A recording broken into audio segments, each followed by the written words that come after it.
కొంచెం జాగ్రత్తగా గమనిస్తే అసలు లక్ష్మి అనేటప్పటికీ మొత్తం అందరం కూడా ఖచ్చితంగా పూజ చేసే రోజేది అంటే శ్రావణ మాసంలో వచ్చేటటువంటి పౌర్ణమి ముందు శుక్రవారం వరలక్ష్మీ వ్రతం. ఆ రోజు తిథితో సంబంధం లేదు, వారంతో సంబంధం. ఏ తిథి ఉంది, ద్వాదశి ఉందా, త్రయోదశి ఉందా, చతుర్దశి ఉందా, లేకపోతే ఏకాదశి ఉందా, పంచముందా, సప్తముందాతో సంబంధం లేదు. చివరికి వచ్చేస్తుంటుంది శుక్లపక్షం.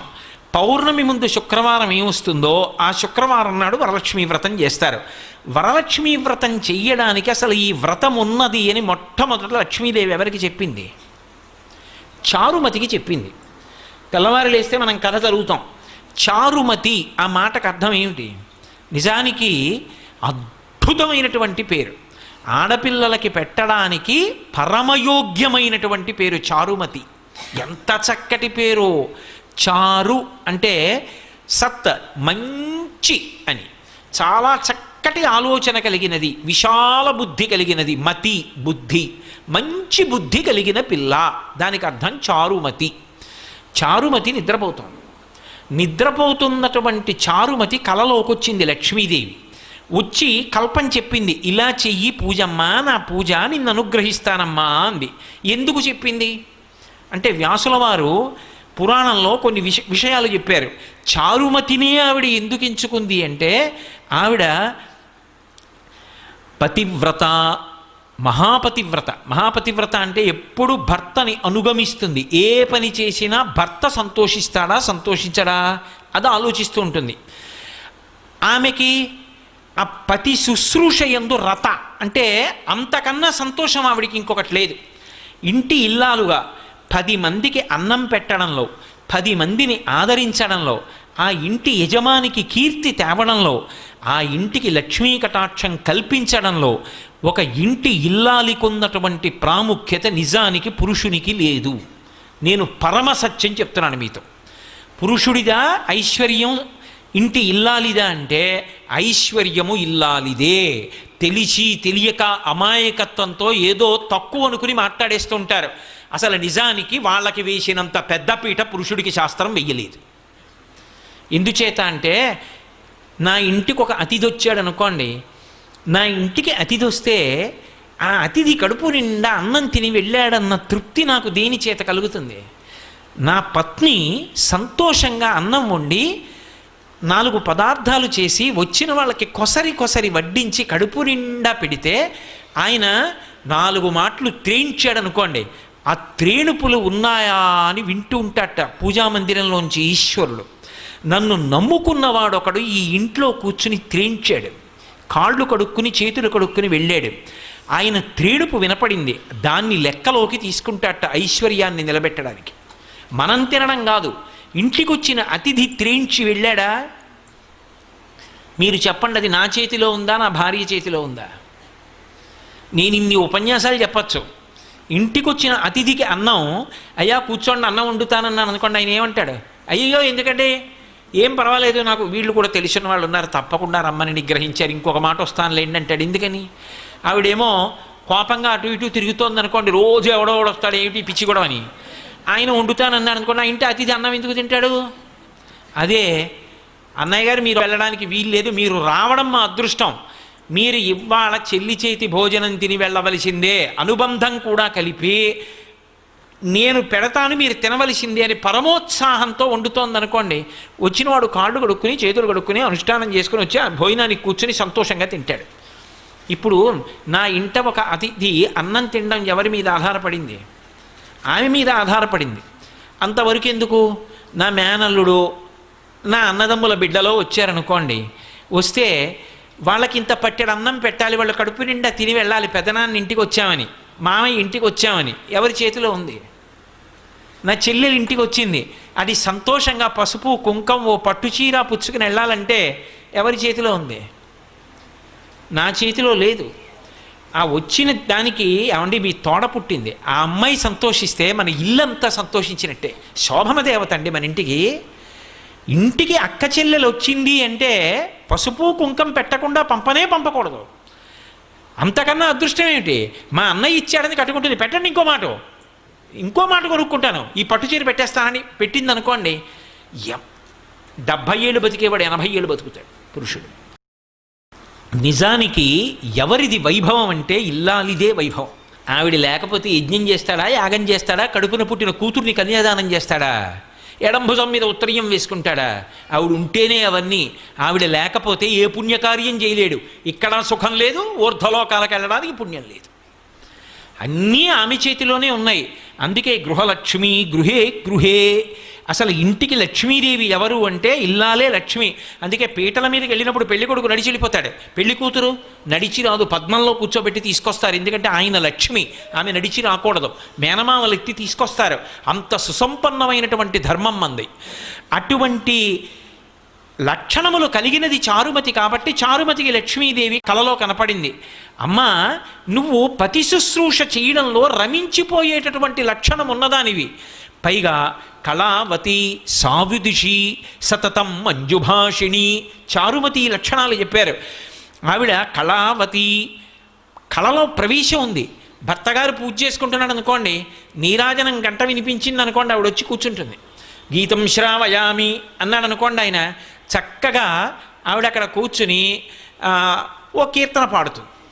ఆవిడ కీర్తన పాడుతుంటే ఆయన అలా కూర్చుని అప్పటి వరకు పూజ చేసి ఉన్నాడు కదా, కంజదలాయతాక్షి కామాక్షి అని పాడుతోంది అనుకోండి, ఆయన కళ్ళు మూసుకుని ఆ పాట వింటూ అప్పటి వరకు పూజ చేసి చేసి చేసి చేసి ఆర్ద్రతతో ఉన్నాడేమో. ఆ అమ్మవారు కుంజరగమని అంటే కామాక్షి శుక్రవార మంటపంలో అమ్మవారు నడిచి వెడుతుంటే కాళ్ళకి పెట్టుకున్న గజ్జెల చప్పుడు ఇక్కడ వింటూ మురిసిపోతాడు. ఇప్పుడు కళావతి, ఆవిడకో పాట వచ్చు, పాడింది. ఆవిడికి వీణ వాయించడం వచ్చు, ఇవాళ పాట పాడింది. రేపు వాద్యం ఘోషయామి, కాసేపు వీణ వాయిస్తుంది. ఆయన పూజలో పక్కనే అనుగమిస్తుంది.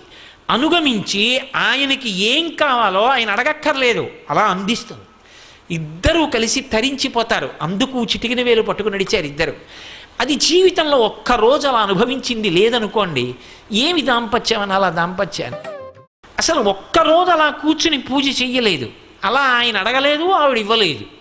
ఎందుకు ఇంకా అది, దానిలో ఏమి సంతోషం ఉంది అసలు? కాబట్టి కళావతి సావిదుషి, ఆమె మంచి ఆలోచన చెప్తుంది. పక్షపాత బుద్ధి లేదు, మా వాళ్ళు మీ వాళ్ళు అన్న బుద్ధితో ఉండదు. మంచి బుద్ధితో ఆలోచిస్తుంది. ఇవి చేస్తే మా ఆయన కీర్తి నిలబడుతుంది, ఆయన వృద్ధిలోకి వస్తారు, ఆయన ఆయువు నిలబడుతుంది. కాబట్టి నేను ఆయనకి ఈ సలహా చెప్పాలి.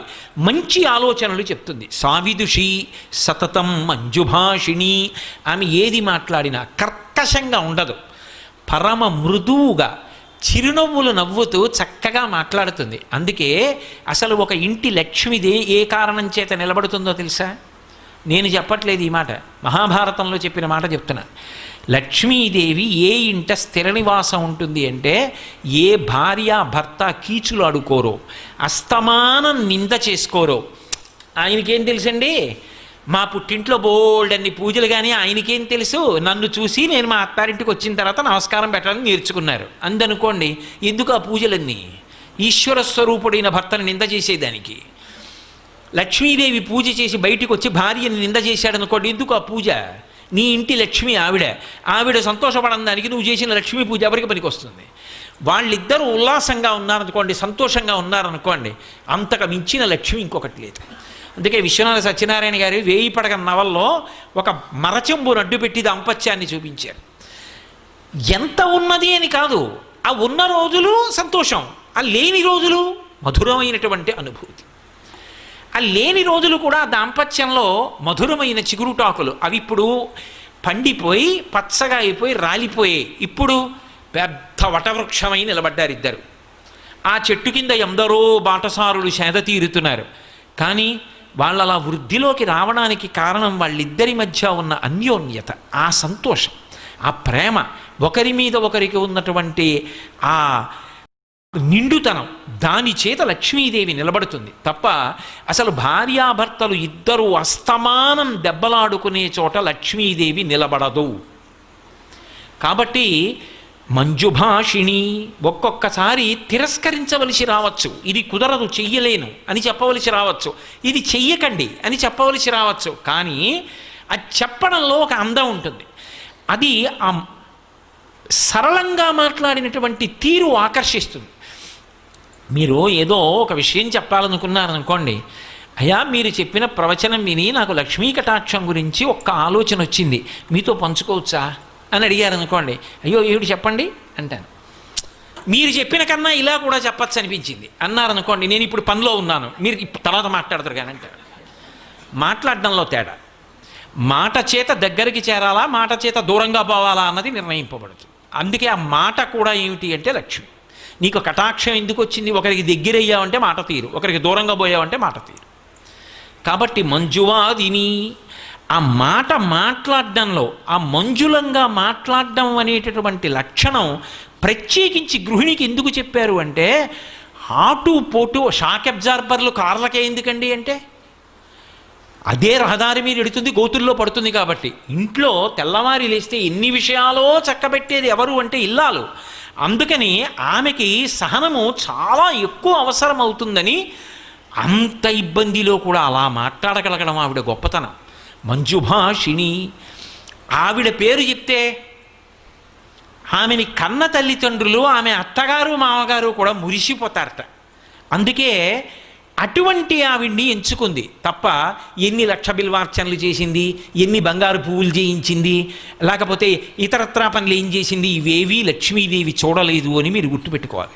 చారుమతి వృత్తాంతం చదివితే. అంటే లక్ష్మీ కటాక్షమునకు హేతువేది అంటే ఎవరు ఇంటి లక్ష్మియో అక్కడ ప్రారంభం. ఇప్పుడు ఆవిడ వరలక్ష్మీ వ్రతం ఇలా చెయ్యమ్మా అని చెప్పింది. వరలక్ష్మీ వ్రతం ఇలా చెయ్యమ్మా అని చెప్తే చారుమతి ఏం చేయాలి? భర్తను లోపలికి పిలిచి, ఏమండో రాత్రి లక్ష్మీదేవి కల్లోకి వచ్చింది, మన ఇంటికి వస్తానంటోంది, వ్రతం చేయమని చెప్పింది, ఈ సంబారాలు పట్టండి, ఎవరన్నా అడిగితే చెప్పకండి, ఎందుకోనో ఏదో పని ఉంది మా ఆవిడ ఏదో చేసుకుంటుంటని చెప్పి తెచ్చేసేయండి, అందరికీ తెలిసిపోతే వాళ్ళకు కూడా లక్ష్మీ కటాక్షం వస్తుంది అనుకోండి. అందనుకోండి, ఆవిడ చారుమతి కాదు, మహాస్వార్థపరురాలు. మీరు చారుమతి వృత్తాంతం, వరలక్ష్మీ వ్రతం కథ చదివినప్పుడు మీకు ఒకటి కనిపిస్తుంది. చారుమతికి లక్ష్మీదేవి కనపడి చెప్తే చారుమతి చేసిందా, చారుమతి ఇతర ఇల్లాళ్లతో కలిసి చేసిందా? అందరితో కలిసి చేసింది ప్రదక్షిణం. అందరికీ ఆమె ఆభరణాలు. అంటే తనకే ఉండాలన్న లక్షణమా, అందరికీ ఉండాలన్న లక్షణమా? ఆ సద్బుద్ధి మొదటి లక్ష్మి. అది ప్రసాదము. ఈ ప్రసాదమునకు హేతువు పాత్రత. ఈ పాత్రతగా చెప్పడమే వరలక్ష్మీ వ్రతం యొక్క కథ. అంతేగాని కథ గడగడగడగడగడ చదివేసి ఎంత నగ చేయించాం, ఎన్ని తులాలు తెచ్చాం, దానికి ఎక్కువ ప్రాధాన్యత ఇస్తే లక్ష్మీ కటాక్షం ఉంటుంది అని నేను చెప్పడం సాహసమేమో. కాబట్టి పాత్రత నిలబడము అంటే అసలు ఆ బుద్ధి కలగడం. ఆ బుద్ధి ఆవిడ అనుగ్రహంతో కలగాలి. ఆవిడ అనుగ్రహం కలగాలంటే ఒక్క నమస్కారం చాలు ఆవిడికి. పెడితే ఆవిడ అనుగ్రహాన్ని ఇస్తుంది. ఇప్పుడు ఆ పాత్రత కలిగితే ఆవిడ వర్షిస్తుంది. ఈ ప్రసాద బుద్ధి పోయిందనుకోండి, ఇన్ని అనుభవిస్తూ ఒక రోజున ఇవన్నీ నేను సంపాదించినవే, భగవంతుడన్న వాడి స్థానం పోయింది అక్కడ. ఆవిడ అనుగ్రహం ఇంత పైకి ఎత్తింది అని అనలేకపోయాడు.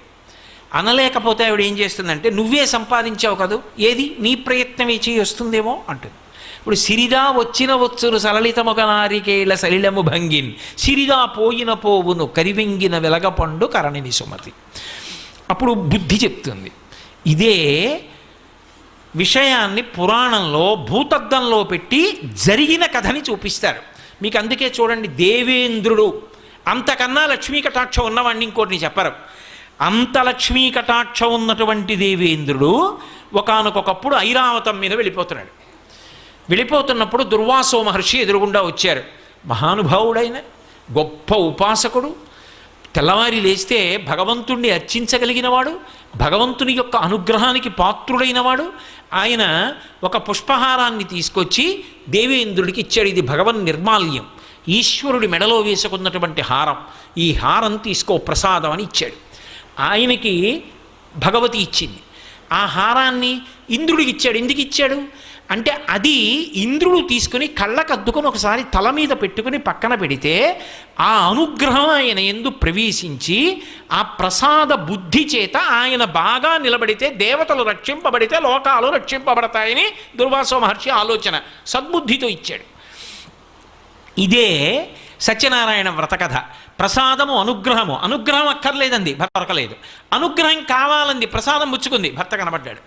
ప్రసాదము అన్న మాటకు అర్థం ఏమిటంటే కేవలం అది ఇందులో యాలక్కాయలు ఎక్కువేశారా, శనగపిండి ఎక్కువేశారా, పూర్వం తిరుపతి ప్రసాదంలో ఉన్నన్ని జీడిపప్పులు ఇప్పుడు ఉండట్లేదండి, దానికోసం ఆ తిరుపతి వెళ్ళావు. జీడిపప్పుల కోసం, యాలక్కాయల కోసం, దాంట్లో ఉన్న తూకం కోసం, అందులో ఇన్నిపటికి బెల్లం ముక్కలు ఉన్నాయి, దానికోసం ఆ తిరుపతి వెళ్ళేది. అది ప్రసాదం, అది ఈశ్వరానుగ్రహం. జీడిపప్పుల కోసం, యాలక్కాయల కోసం, దాంట్లో ఉన్న తూకం కోసం, అందులో ఇన్నిపటికి బెల్లం ముక్కలు ఉన్నాయి, దానికోసం ఆ తిరుపతి వెళ్ళేది. అది ప్రసాదం, అది ఈశ్వరానుగ్రహం. అంతేకాని దాని మీద వ్యాసాలు రాయడానికి, దాని మీద శల్యశోధనలు చేయడానికి కాదు అది. కాబట్టి ఇప్పుడు అది అనుగ్రహం లోపలికి పుచ్చుకున్నావు, అది 6వ వంతు మనస్సుగా మారుతుంది. ఆ మనసులోంచి దరిద్రాన్ని పోగొట్టుకోవడానికి పరిష్కారం కూడా లోపల నుంచి ఆలోచనగా వస్తుంది. ఈశ్వర ప్రసాదం తింటే అందులోంచి ఆలోచన వస్తుంది, ఆ ఆలోచనే సమస్యని పరిష్కారం చేస్తుంది. మళ్ళీ శాంతి పొందావు. ఇప్పుడు దుర్వాసో మహర్షి ఇంద్రుడికి ప్రసాదం ఇచ్చాడు, భగవంతుడి మెడలో వేసిన హారం ఇచ్చాడు. ఇప్పుడు ఆ హారం వేసుకున్నాడు, మెడలో వేశారు, ఉంచుకోవాలి, లేదా చేతికి ఇచ్చారు, తీసుకుని కళ్ళకెత్తుకుని వాసన చూసి తల మీద పెట్టుకుని పక్కన పెట్టాలి. ఎవరు తొక్కని స్థానంలో దాన్ని ఉంచాలి. ఇంద్రుడు ఏం చేశాడు? అహంకారం, నేను మహేంద్రుణ్ణి, నేను ఇంతటి ఐశ్వర్యవంతుణ్ణి, అందున ఐరావతం మీద పెడుతున్నాడు. ఐరావతం మీద పెడుతున్నప్పుడు ఇటువంటి ఏనుగు ఇంకొకడికి లేడు, దీని మీద పెడుతున్నాడంటే ఇంద్రుడు పెడుతున్నాడని గుర్తు. అటువంటి నాకు ఆ పూలదండోటి పట్టుకొచ్చి ఇచ్చాడు, అది కూడా మాడిపోయింది. ఎందుకని? భగవంతుడు మెళ్ళలోంచి తీసి తెచ్చినటువంటి మాల. ఈ మాల పెద్ద విషయం ఏముంది అని తీసి ఆ ఏనుగు కుంభస్థలం మీద పడేశాడు. ఇప్పటికీ మనం చూడటల్లా దేవాలయంలో భగవంతుడి మెడలో హారం తీసి వచ్చిన వాళ్ళకి ఇస్తే వాళ్ళు తీసుకెళ్ళి కారుకు కట్టుకుంటారు. ఇంద్రుడు ఏనుగు మీద బారేయడానికి ఎక్కొచ్చిన కారుకి భగవంతుడి మెడలో ఉన్న హారం కట్టుకున్న వాడికి ఏమిటి తేడా? ఒకటే. కాబట్టి ఇప్పుడు ఏమైంది? ఆ ఏనుక్కి ఏం తెలుస్తుంది? ప్రసాదం ఏనుక్కి తెలియదుగా, అది తొండం పెట్టి లాగింది పూలహారం, అది తినదది. కాబట్టి అదేం చేసింది? దానిది చాంచల్య బుద్ధి, అది కింద బారేసి కాలుతో తొక్కింది. చూశాడు దుర్వాసో మహర్షి, ప్రసాద తిరస్కారం చేశావు, నేను తెచ్చినది ఏమిటో నీకు అర్థం కాలేదు. ఏ ప్రసాదాన్ని తిరస్కరించావో దాని ఫలితం నీకు లక్ష్మీ కటాక్షం ఉండకూడదు, భ్రంశమైపోవాలన్నాడు. లక్ష్మి సముద్రమునందు కలిసిపోవుగాక అన్నాడు. అంతే, ఇంద్రుడి యొక్క లక్ష్మి అంతా వెళ్ళిపోయింది. ఇంద్రుడి లక్ష్మి వెళ్ళిపోయింది అనడానికి గుర్తులు చెప్పాడు ఇంద్రుడు వచ్చి గురువుగారి దగ్గర. ఆయన ఏం చెప్పాడంటే, మొదటి మాట ఏం చెప్పాడంటే, దేవతల యందు ఉత్సాహము నశించిపోయింది అన్నాడు. ఇది మీరు బాగా పట్టుకోవాలి. ఇప్పుడు సముద్రంలో లక్ష్మి వెళ్ళిపోతే ఇంద్రుడు ఏం చెప్పాడంటే, ఉత్సాహం పోయింది దేవతల్లో అన్నాడు. అసలు ఐశ్వర్యములకన్నిటికీ కూడా ప్రధానంగా ఆలంబనం ఎక్కడుంటుంది అంటే ఉత్సాహంలో ఉంటుంది. ఒకసారి వస్తుంది, ఒకసారి పోతుంది, ఒకసారి కష్టం వస్తుంది, ఒకసారి సుఖం వస్తుంది. కానీ ప్రయత్నమునందు ఊంచుకుని నిలబడగలిగిన వాడెవరో వాడు మాత్రం జీవితంలో విజయాన్ని సాధిస్తాడు. అందుకే మీరు చూడండి, ఎప్పుడూ కూడా భగవంతుడి దగ్గరికి వెళ్ళి శ్రీ సూక్తం చెప్పినప్పుడు పూర్తి చేసేటప్పుడు ఒక మాట చెప్తారు, సిద్ధలక్ష్మీర్ మోక్షలక్ష్మీర్ జయలక్ష్మీ సరస్వతి శ్రీర్లక్ష్మీర్ వరలక్ష్మీశ్చ ప్రసన్నా మమ సర్వదా అని చెప్తారు. 6 లక్ష్ముల్ని చెప్పింది వేదం. ఈ 6 ఉన్నటువంటి ఆదిలక్ష్మి నన్ను అనుగ్రహించుగాక. ఏవి 6 రూపాలు? నే చెప్పినవి కావు, శ్రీ సూక్తం వేదప్రోక్తం, వేదం చెప్పిన లక్ష్ములు. అవి మొట్టమొదటిది సిద్ధలక్ష్మి, మోక్షలక్ష్మి, జయలక్ష్మి, సరస్వతి, శ్రీర్లక్ష్మి, వరలక్ష్మీశ్చ ప్రసన్నా మమ సర్వదా. నా యందు ఎప్పుడూ అనుగ్రహమును కటాక్షించుగాక. లక్ష్మి యొక్క ఈ 6 రూపములు. ఇందులో చిట్ట చివర చెప్పబడిన లక్ష్మి వరలక్ష్మి. మీరు ఎందుకు ఈ క్రమాన్ని వాడింది వేదం? ఇలాగే ఎందుకు చెప్పాలి? శ్రీ సూక్తంలో ఈ లక్ష్ముల యొక్క స్థానాల్ని మార్చి చెప్పకూడదా? కాదు, ఇందులో పూల దండ గుదిగుచ్చినట్టు అంతర్లీనమైన రహస్యం ఒకటి ఉంది. సిద్ధలక్ష్మి, ఒక కార్యం సిద్ధించిందండి అంటాడు. అమ్మయ్యా, మొత్తానికి సిద్ధించిందండి అంటాడు. అందుకే విఘ్నేశ్వరుడు భార్యల్లో సిద్ధి బుద్ధి. సిద్ధించింది అంటే దాని అర్థం ఏమిటో తెలుసా? నేను అనుకున్నటువంటి కార్యం పూర్తయిపోయింది. నేను అనుకున్న కార్యానికి మొట్టమొదటి రూపం ఏమిటి? సంకల్పం కదా. ఇప్పుడు నేను ఇక్కడ ప్రవచనం చెయ్యాలి అనుకున్నాను. ఈ ప్రవచనం చెయ్యాలి అని నేను ఇక్కడికి బయలుదేరి వచ్చినప్పుడు మొట్టమొదట దానికి అంకురం ఏమిటి అంటే ఒక సంకల్పం. ఈ సంకల్పం చెయ్యడానికి వచ్చినప్పుడు అసలు లక్ష్మీ కటాక్షం గురించి చెప్పడానికి నీకు అర్హత ఉందా? ప్రతిబంధకాన్ని తట్టుకున్న ఉత్సాహం ఉంటే కదా నువ్వు నిలబడ్డానికి అర్హుడివి. నీకే లేని నువ్వు ఎలా పంచిపెడతావు? ఓ పరీక్ష ఉంటుంది. ఏమిటా పరీక్ష? ఒంటి నిండా ముక్కులోకి, చెవుల్లోకి, కళ్ళల్లోకి కూడా దీపపు పురుగులు వెళ్ళచ్చు. ప్రతిబంధకం దాటగలవా? దాటి మనసు నిలబెట్టగలవా? అమ్మో నేను చెప్పలేనండి అన్నావు అనుకోండి, అన్నీ బాగుంటే చెప్తావా? ఈ ఉత్సాహం లేనివాడివి నువ్వెలా చెప్తావు లక్ష్మీ కటాక్షం గురించి?